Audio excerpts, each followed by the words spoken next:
Hey, what's up guys? It's me again, back with another Mezco 112 collective action figure review, and today I will be having a look at the Crow. This is one I pre-ordered probably over a year ago and kind of forgot about. The actual movie came out in '94, but there is the front of the box. You have the Crow, you have this Crow, kind of looks like a moth with those eyes and stuff in it, but it is a crow. Picture of Eric Dravin on the side. Believe in Angels, it says, and 112 Collective, the Crow again at the bottom there. Same stuff on the other side. The back shows the figure, its alternate heads, its hands, the stand, some of the accessories it comes with. Actually, not some of the accessories it comes with, all of the accessories it comes with it shows. So, there's everything. Just turn the video off now if you want. Top, bottom, and the front again. So I'll take a second now, get everything out of the box so we can have a closer look at it.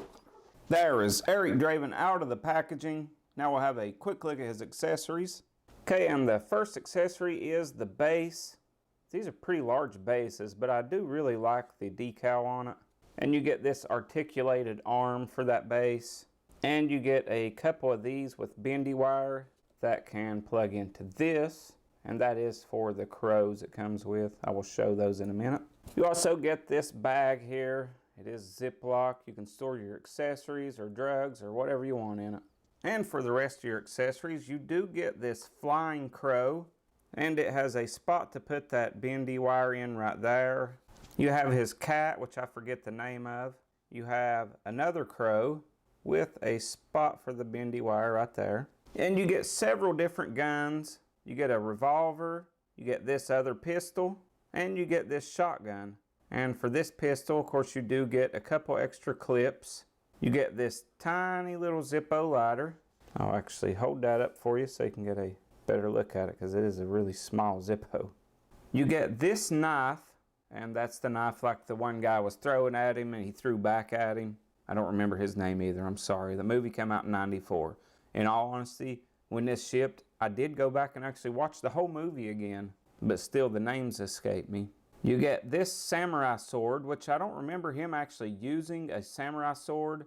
I remember him using this against the samurai sword at the end of the movie, but still, I'm not going to complain about an extra samurai sword. It's pretty badass to have one regardless. You get this weather vane, which he did fight against the guy with the samurai sword. He used this weather vane as a sword, which was pretty damn cool if you ask me. You get a bunch of hands. You get these trigger finger hands, and these hands do have the black tape on them because at one point in the movie he did like have black tape over his hands. You get some just like expressive hands with the black tape. These are sword holding hands with the black tape on them. And then you have this pointing finger without the black tape and this hand without black tape, and that's the one that Funboy shot through. That hole was actually all the way through the hand. It's pretty cool. And there's the back of that hand with the blood dripping down. That's really cool. I'll probably display him with that hand. And of course you get your guitar. He was in a rock band. He played the guitar and sang. So there is his guitar. And lastly, for his accessories, you get 3 more head sculpts. You get this angry like head sculpt. You get this kind of smirking head sculpt. And then you kind of get this open mouth but still serious head sculpt. And I think those all look really good. I think they did a good job with the likeness of Brandon Lee. And then last but not least, you do get the burning crow from the end of the movie. You know, it was a very cool part of the movie. Just that flaming crow down on the street was just badass. So cool that they included it with this figure. Matter of fact, they included about every damn cool thing from the movie with this figure. I don't know what the hell else they could have threw in. Actually, I said last but not least with this flaming crow, and I forgot the Zippo down there. But there's actually his headstone and this like theater mask, which was in the apartment like the whole movie. It did show him putting it on his face and coming up behind his girlfriend at one point. Guessing that's the inspiration to his makeup. You think maybe? So that is all for the accessories. I'm just going to compare him to one random figure. Here he is next to J. Jonah Jameson. That is a standard 6-inch Marvel Legend figure. And you can see he stands a little bit taller than J. Jonah Jameson. Brandon Lee was actually 6 foot tall. So in 1/12 scale, he should be exactly 6 inches tall. I don't know if he is or not. I don't have a tape measure, sorry. Okay, now on to the figure itself. There's that last head sculpt. This is the one on him out of packaging. If I had one complaint about these head sculpts is the white did kind of fade through the movie to where you could see like a lot of patches of just skin through it, which they did kind of do a good job of not making it just absolute plastered white on there. You can kind of see some skin tone through it, but I think they needed to actually make it a little more worn. Sculpt on the hair is good. He has this jacket on, which he says that he liked because he took it from the one with the blades. The belt on the jacket is bendy wire. Underneath you do have that tattered shirt where he got stabbed and shot and various things. There's the rest of the outfit underneath of that jacket. Got those leather pants. Got that wrap like around the thigh toward the knee. And then those like gold ropes that was all over him. I'm not sure what that was about. Then you have his boots down here with the tongues hanging down. A little weathered paint would have looked good on there, but you know, they look fine as is. Just kind of a big plastic chunk though. But yeah, detail throughout the figure looks really good. He does just have fisted hands on him out of the packaging as well. And it looks like that shirt is sleeved. So I don't know if I'll leave this jacket on him or not. Kind of undecided about that. I am going to take it off right now though, and I just popped his hands off and put his arms back.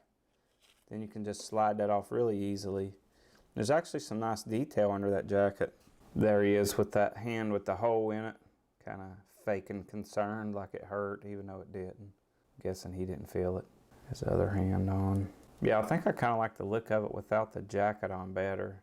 There is the back of the figure without that jacket on. Looking pretty good. Yeah, overall really good looking figure as far as his clothes and stuff go, and the likeness. I really think they did a good job on the head sculpts. But on articulation on this figure, he looked down really good. I'm going to say up's not going to be so great. Well, actually it's not bad. I thought it'd be worse because of that hair. Honestly, it's not bad. Arms will go up that high, but you do feel this kind of starting to stress there because it's pulling all this wrapped section with it because that's not cloth. Wow, you got a really good double bend at that elbow. I mean, like really good. Wrists are pegged in and on a hinge.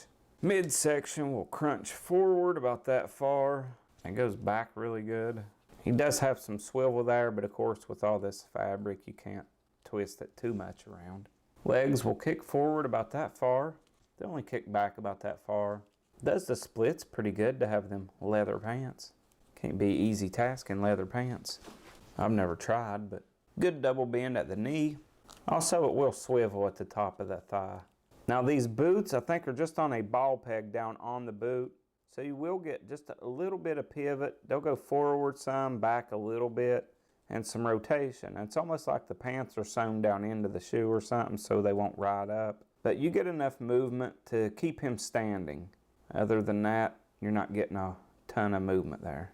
So that is all for the articulation. So now I'm going to take a minute and pose him up, try to do something cool with these accessories. Then we'll wrap this review up. Alright, so there's Eric Dravin, the Crow, posed up, playing his guitar. And actually, as you can see, I just kind of tried to cram as much cool shit as I could in there. He comes with so much cool accessories, I was really kind of torn on what to pose him with. Like, should I pose him with a gun? Should I pose him with a sword, the Zippo, the Crow? What? So I went with him playing the guitar and just crammed a bunch of shit in there behind him. Called it a day. I actually think it came out pretty cool though. But I really dig this figure. So many cool accessories. Like I said, the movie did come out in '94, which I was born in '83, so I was 11 when it came out. I do remember it. Went back and watched it again. Still really enjoyed the movie, actually. You know, it was really a tragic thing what happened to Brandon Lee during the movie. This is a nice remembrance of him. The movie still holds up. Enjoyed it thoroughly again like 2 days ago. And this figure does a great job of just bringing something off the screen into your home. Plus all the cool accessories. I mean, I don't know what else they could have included aside from like his wife. Speaking of his wife, there was one more accessory I failed to mention. It's actually his wedding ring on a necklace. So now I mentioned it. And I pre-ordered this figure off Ageless Geeks like a year ago. It just released. I'm not sure where you could find it at now if you wanted it. Hopefully you had it on pre-order. because it actually is really just a badass figure. Actually really glad I did order it a year ago. But that is all I have for this unboxing and review. I hope you guys enjoyed it, and I will see you guys next time. Have a good one. Bye for now.